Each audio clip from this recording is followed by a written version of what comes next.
You just need to be with people who prioritize forward movement on their dreams. That's the energy that you need. I promise you, pursuing your dreams does not have to be a solo mission. Surround yourself with people who get you, who push you, who celebrate you, because that's where the magic happens. You're never too busy, too tired, too old, or too anything to pursue your dreams. Welcome to the Distracted Dreamer podcast, where you'll learn how to move all those never-ending distractions aside and chase your dreams with confidence. Hello, dreamers. I'm Carlene, your host of the Distracted Dreamer podcast. Before we dive into today's episode, I want to share something really cool with you. So you can now send me a text. There is a link right above the podcast description that says, send Carlene a text. Isn't that just the coolest thing? Let's say you want me to cover a certain topic. Just send me a text and say, hey, can you please talk about X? And you know what? I will do an episode on whatever that is. If something resonates with you in today's episode, send me a text. Let me know what's come up for you. I really want to know because it helps me prepare a podcast that means something to you. And that is the whole reason that I'm here. I want to hear from you. So go give the texting, go give it a chance.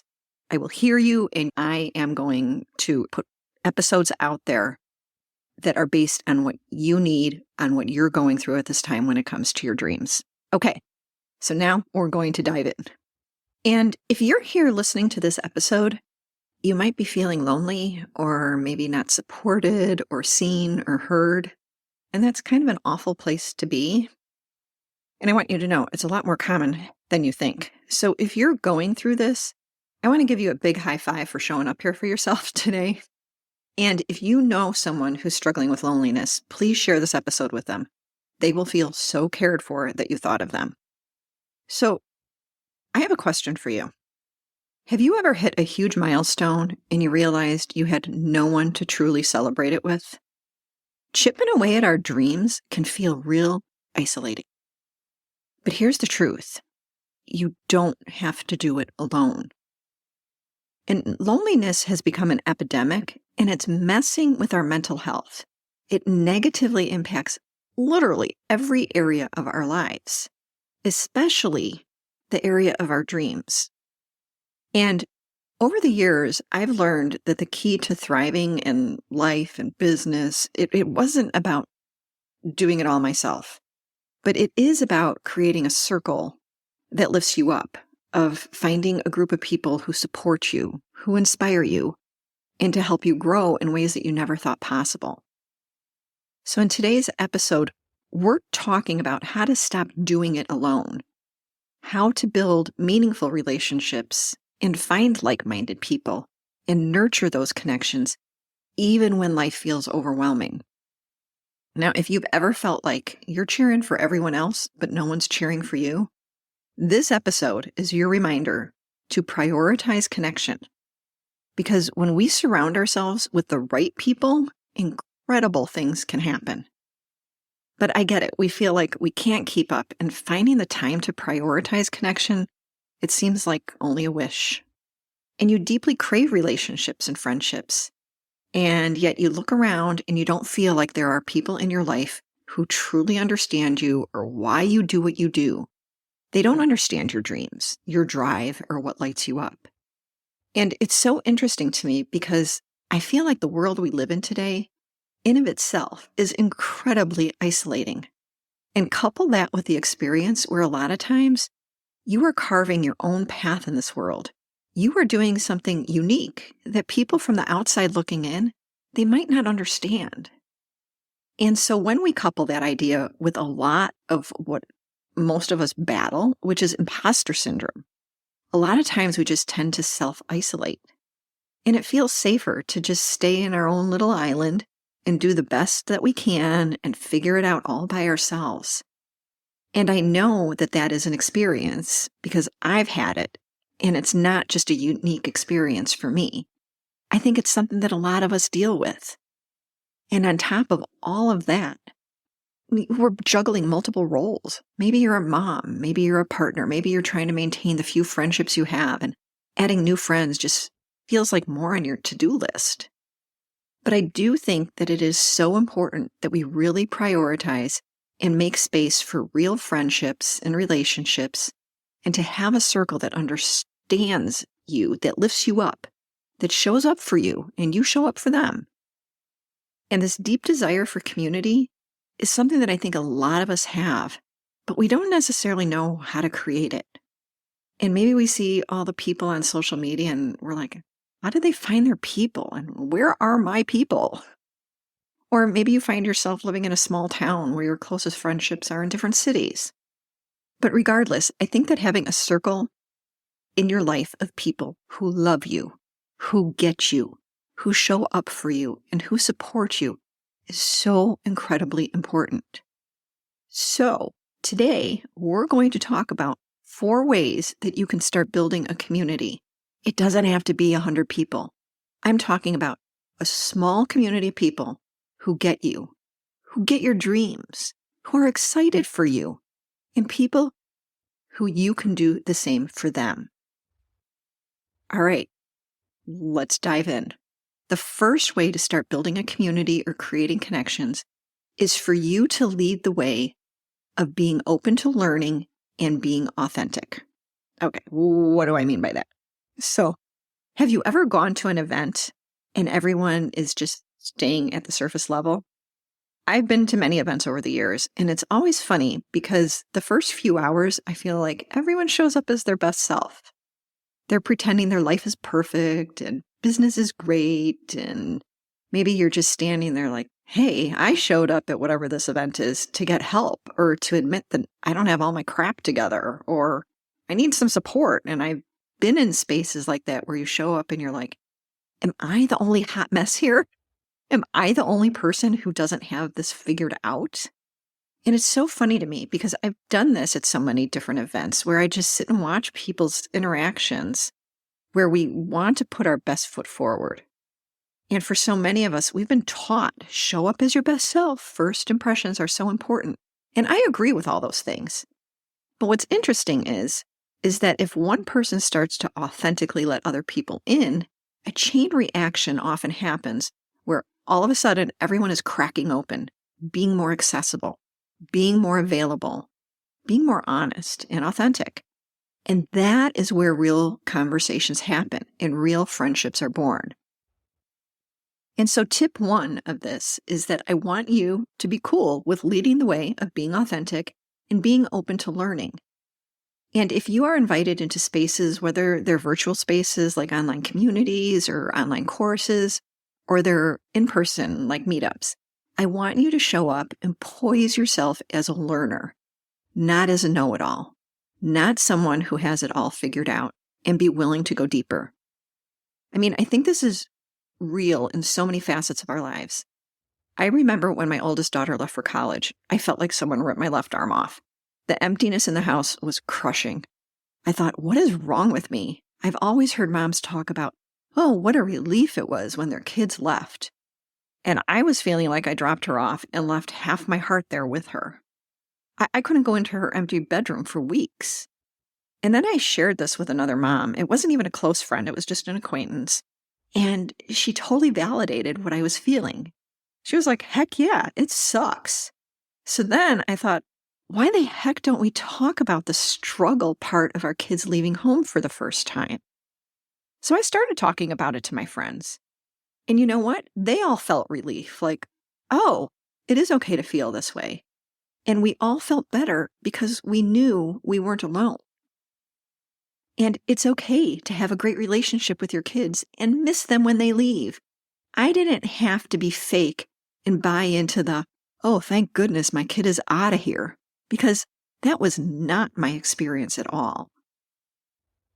My point is, it takes one person to go first. And so what my dream would be is that your community is filled with people who are willing to go first, who are willing to show up and say, I don't have all the answers. I might have figured out a few things, but I want to be open to learn. And that's very important when we're chipping away at our dreams. And I also want to be honest with you here. The more we open up, the more that we're honest and authentic, the deeper our friendships go, and the more that we're able to have a genuine connection. Okay, moving on to number 2 is to stop looking at everyone else who is chasing a similar dream as yours as competition and open yourself up to collaboration and shared experiences. Now, I want to tell you that I know how easy it is to want to isolate yourself, especially at the beginning of working towards your dreams, especially if you are someone, which I think this might be everyone, who battles imposter syndrome. And I remember clear as day when I first started my coaching business, I was an imposter. I felt like an imposter. I remember looking at everyone else's websites, feeling like everybody else was competition. I remember just the scarcity of the entire experience. Like I couldn't see that there was this room for community in those early days. And I just didn't have the bandwidth to even see that, wow, there are other people who are doing this that I could come alongside of. And so if you are at the beginning, whether you've just started chipping away at your dreams, your business, or you have a new idea that you're pursuing, being stuck in the mindset that everyone else is your competition, it's only going to hold you back from forming relationships with the people in your life and the world who actually understand what it is that you're doing and why you're doing it. So listen to this. There was a study done in 2019 done by Practical Journal that found that every business owner or founder that they surveyed described their experience as lonely, with 77% reporting that running a business negatively impacted their mental health. Now, this stat can feel very scary. In fact, it just makes me feel sad. But the reality is that entrepreneurship is hard and lonely. And even if you're not an entrepreneur, like that's not your dream, going at your dream alone is no different, no matter what it is. The loneliness is what negatively impacts your mental health. And my dream is to figure out, how can we break that? And how can we figure out where this idea of isolation is even coming from? Because I honestly think that this tendency for us to isolate often stems from fear and comparison. And what I want us to shift to is understanding that if we build a community, it requires this massive shift from going from this scarcity mindset to an abundance mindset. But it also requires us to put ourselves out there and to acknowledge that there are other people on a path similar to the one that we're on. And theirs might not look exactly the same. They might not do the exact same things. But if we want to be around people who truly understand what we're doing, day in and day out, who understand the struggles and the triumphs, who can celebrate our wins and commiserate when things just don't go as planned, then we have to start aligning ourselves with other people that are on a similar trajectory and similar mission. And so my second tip here is this. Start by reaching out to just one peer in your industry or someone who's focused on a similar dream as yours and opening the door to collaboration or sharing your experiences. When you can create a friendship and a relationship with somebody who gets it, I promise your world cracks open in one of the most beautiful ways possible. In fact, I remember the first few years of my coaching business, it was incredibly isolating. I was the one creating the isolation. I was the one building my business on an island. And when I started to see that entrepreneurship can be this collaborative experience where we can work together, where we can share clients and give referrals, where we can give tips and insight, oh my gosh, it's like my world cracked open and it felt so much less lonely.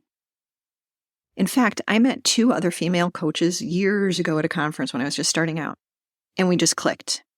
And we were all at different places in our business, and we serve different populations, we have different goals. But to this day, we meet once a week for 2 hours. And during this time, we talk about what's going well, and we celebrate each other. We also ask for input on new ideas or areas where things aren't going as we hoped. And we get what each other is going through because we're in it too. And it's so powerful to have people who get it, who want to help and support you, and who you can support right back. That connection is so invaluable in whatever dream you are pursuing. And remember, it doesn't have to be the exact same dream. And so tip number 2 again is we have to focus on the mindset that is likely keeping us stuck and holding us back from forming relationships. And we have to go from seeing everybody else as our competition to understanding that there can be and there is true community waiting for you on the other side of that. All right, number 3, and the third way that you can build some community is you have to find local in-person friends. And I know we've all heard this before, but I have realized over the last few years, as my friends and I have experienced the great scattering, moving to different states after our kids have grown and left home or as we approach retirement, the absolute importance of having people where your home is and having local friends. It truly makes all the difference in the world. And what I think is really interesting is when I look back at who my closest friends are in my life, a lot of them have been in my life for years and years and years, but a lot of them, they don't live in Tennessee. And so my closest friendships are with people that are states away. And oftentimes, as an introvert, I don't even really feel lonely. I mean, I can literally stay home for days on end and not feel lonely at all. And maybe it's the nature of talking to my clients and running my online community. So I don't feel like this big need to go out and make new friends. And then to top it off, I consider myself very blessed that when we moved to Tennessee a year ago, I had people here already. In addition to my middle daughter already being here with her now husband, my sister had already moved to Tennessee, as did 2 of my very, very best friends. And that made the transition so much easier than if I had to start over. But there was this weird gaping hole of me missing my Pure Barre friends. So I've worked out at Pure Barre for years. I go 3 or 4 times a week, and they were just like my people that I would see every day. And, well, not every day, but 3 or 4 times a week. That's a lot to see people in person. So when I moved, I started going to the Pure Barre here. And it felt so, not like my place, not home. But I kept showing up, and I've made a few really great connections with people. And one of them is my neighbor who lives right up the street from us. And we talk about the neighborhood and decorating our houses and text each other things we think the other would like. And my other new friend, who is the sweetest, kindest person I've ever met, we've gone out for coffee and lunch. We text each other. We check in with each other if the other one doesn't show up to class. And she's a big fan of my podcast. And she always shares when an episode resonates with her. I mean, what a great friend. So you see, like, this podcast is a dream of mine. If you've been listening to me, you know this. And so having somebody who I see 3 or 4 times a week kind of validate that this is working, that what I'm saying resonates with her, right? She's supporting my dream. So you see, she doesn't have to be in the podcast business to support what I do. But you know what? It took me showing up 3 to 4 times a week, giving those 10-minute conversations before class a chance to create these connections. Because friendships take time. You got to keep showing up, and you got to show interest in someone else. And so I think oftentimes we're quick to say, where do you even meet people? But there's a good chance that there are awesome community events happening no matter where you live, whether you live in a big city or a small town like we do, where you can meet people. Find something you're interested in, and you will find people who you can build a connection with based on that common interest or dream. My challenge to you is not like, well, where am I going to meet people? Because obviously you can meet people at the gym or at church or at the library or at a bar or bingo night or whatever it is. But really putting yourself in the position to meet new people and to be open-minded when you do. That's the challenge. So maybe the goal is that you attend some local event. Maybe it's a school event, a community event, or a professional event. Put something on your calendar in the next month and go to this experience being willing to strike up a conversation and to meet somebody new. So going to the event, yeah, that's great. You got to get there. But if you are not in that frame of mind to start up a conversation and to meet somebody new, well, you might as well not go to the event if your goal is to make connections, right? So I promise you that there is so much beauty in having local friendships and just putting yourself out there in new ways. You learn a lot about yourself and you learn a lot about your community. And it is just an amazing way to broaden your circle and have people in your corner who are like the 2 a.m. type of friends that can come over at a moment's notice and help support you. And I think deep down, all of us want that. We want those sitcom friendships, but we often don't put ourselves in the position to actually create them and to foster them. Having in-person friends, I swear there is something magical that happens that when you sit at tables with other people, it is like this contagious energy that will pour into your life and make you feel supported and seen. But it will also give you the opportunity to have real friendships that go so much deeper than the internet.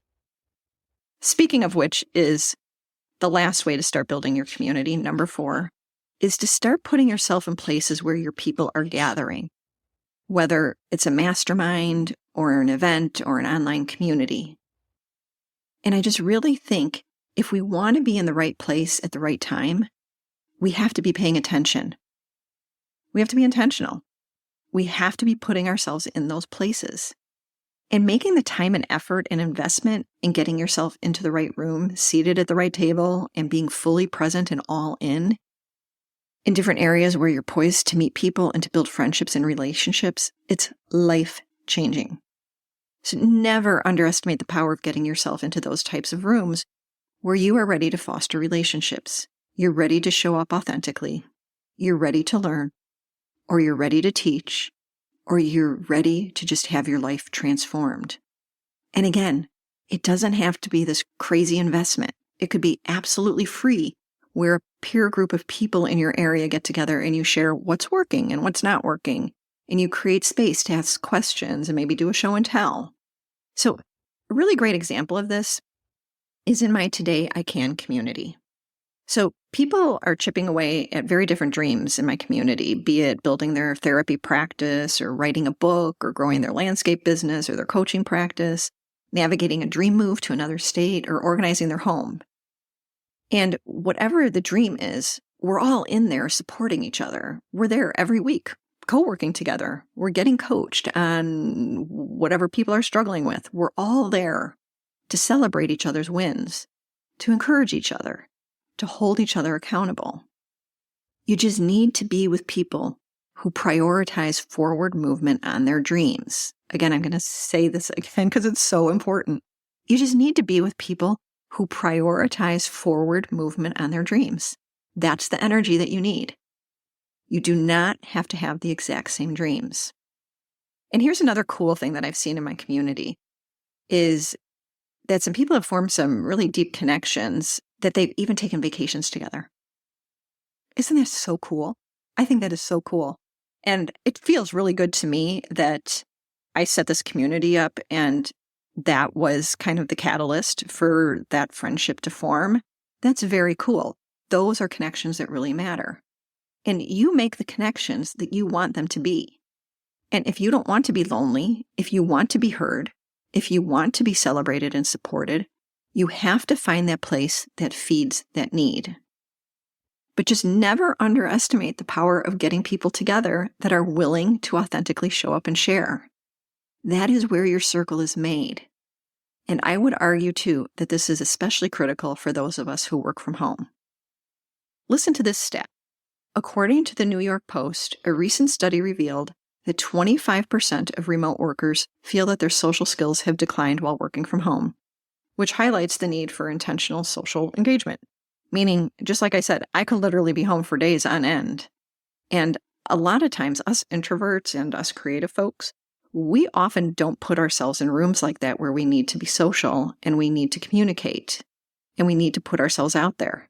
And so if you are someone who feels like maybe your social skills have suffered or you haven't necessarily put yourself in the position to create these friendships, this is my challenge for you.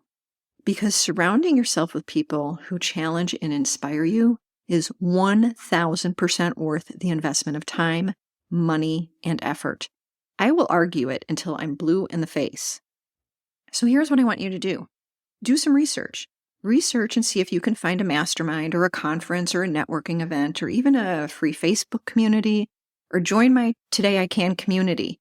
I've put the link to get on the waitlist so you get all the details when I open the community for new members soon. But do your research. Find your people. Your people are out there. Your people are waiting for you. They're waiting to support your dreams. All right, friend, as we wrap up today's chat, here's the deal. Building a supportive community, it isn't just a nice to have.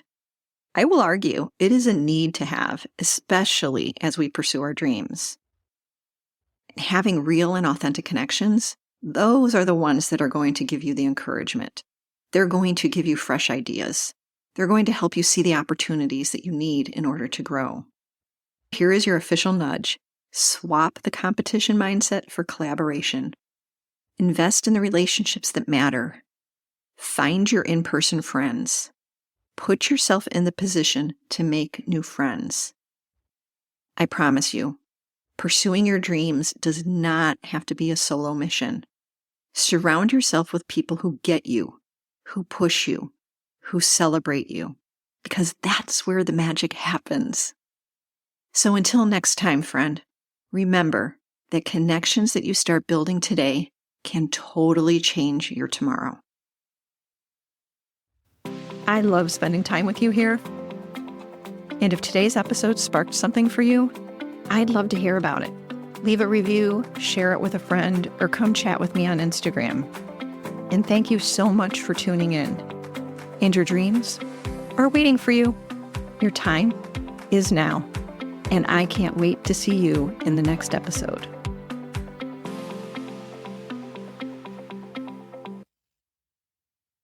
Oh, and one more thing. This is the legal language. You know, the stuff that the lawyers put together, and they say that I need to read this to you. So here we go. This podcast is presented solely for educational and entertainment purposes. I'm just your friend. I'm not a licensed therapist.